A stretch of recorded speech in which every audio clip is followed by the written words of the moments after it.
Hi అండి, నా పేరు రిషి కుమార్. నేను ఇలా ఆంధ్రప్రదేశ్ నుంచి వచ్చాను. యాక్చువల్గా నేను ఒక మనీ ఫుడ్ సైకాలజీ అనే నాగరాజ్ గారు ఒక స్టార్ట్ చేశారని చెప్పి నా ఫ్రెండ్ నాకు చెప్తుంటూ ఒకసారి ట్రై చేద్దామని వచ్చాను. బట్ యాక్చువల్గా ఆయన చెప్పినప్పుడు అయితే నా నిజ జీవితంలో ఇదే జరిగింది అని ఒక ఇంపాక్ట్ నాకు అనిపించింది. నాగరాజ్ గారి సెషన్ వల్ల నాకు ఏమైనా కొన్ని లైఫ్లో మంచి ఇంపాక్ట్ తగిలింది. నాకు ఎలా అంటే దీన్ని యూజ్ చేసుకుని దీన్ని ఇలా చేయొచ్చు, లేకపోతే ఈ మనీ ఇష్యూ సార్ట్అవుట్ ఇలా చేసుకోవచ్చు, లేదా సమ్ బిజినెస్ని ఇలా చేసుకోవాల్సిన దాన్ని ఇంకొద్ది ఇంప్లిమెంట్ అంటే ఆయన చెప్పిన చిన్న చిన్న ఫార్ములాస్ మన లైఫ్లో ఉండేవే కానీ మనం ఆలోచించాం దాని గురించి. బట్ అంతలా ఆయన ఇచ్చిన చిన్న చిన్న ఫార్ములాస్ వల్ల నేనైతే చాలా హ్యాపీగా ఫీల్ అయ్యాను ఈ సెషన్కి రావడం వల్ల. ఒకరోజు ఒక జాలరమ్మాయి చేపలు అమ్మేందుకు పట్నం వచ్చింది. చేపలన్నీ అమ్మే సమయానికి చీకటి పడింది. తిరిగి గ్రామానికి వెళ్ళాలి అని అంటే కష్టంగా మారుతోందని అక్కడే తన స్నేహితురాలు సహాయం కోరింది. ఆ స్నేహితురాలు ఒక పూల వ్యాపారి.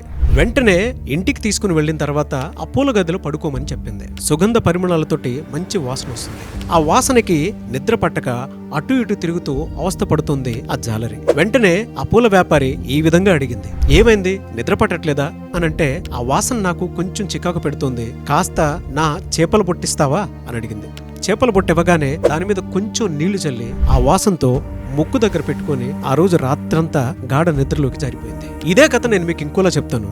ఒకరోజు ఒక పూల వ్యాపారి పూలన్నీ అమ్ముకునేందుకు పట్నం వచ్చింది. ఆ పూలన్నీ అమ్మే సమయానికి చీకటి పడింది.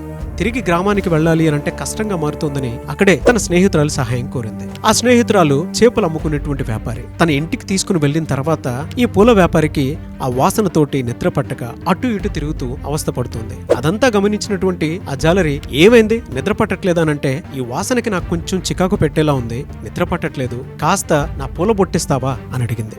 పూల బొట్టు ఇవ్వగానే దాని మీద కొంచెం నీళ్లు చల్లిన తర్వాత ఆ వాసనతోటి ముక్కు దగ్గర పెట్టుకునే బుట్టని ఆ రోజు రాత్రంతా గాఢమైన నిద్రలోకి జారుకుంది.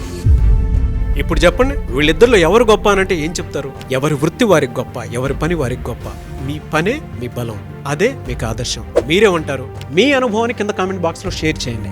ఇలాంటి మంచి మైండ్ సెట్ తోటి మీ జీవితాన్ని వ్యాపారంలోకి అభివృద్ధి చేసుకోవాలి అనుకునేటువంటి వాళ్ళు, లేదా ఒక మంచి ఐడియా తోటి మీ జీవితాన్ని ముందుకు తీసుకువెళ్ళాలి అని అంటే, ఫుడ్ మనీ సైకాలజీ అని నేను కండక్ట్ చేయబోయేటువంటి క్లాస్ ఆగస్ట్ 10th జరగబోతుంది. ఎవరైనా సరే ఆ 5 days క్లాస్ కి ఎన్రోల్ చేసుకోవాలి అని అంటే మాత్రం స్క్రీన్ మీద మీకు కాంటాక్ట్ నెంబర్ కనిపిస్తుంది, దానికి మీరు కాల్ ఆర్ మెసేజ్ వాట్సాప్ చేసి ఎన్రోల్ చేసుకోండి.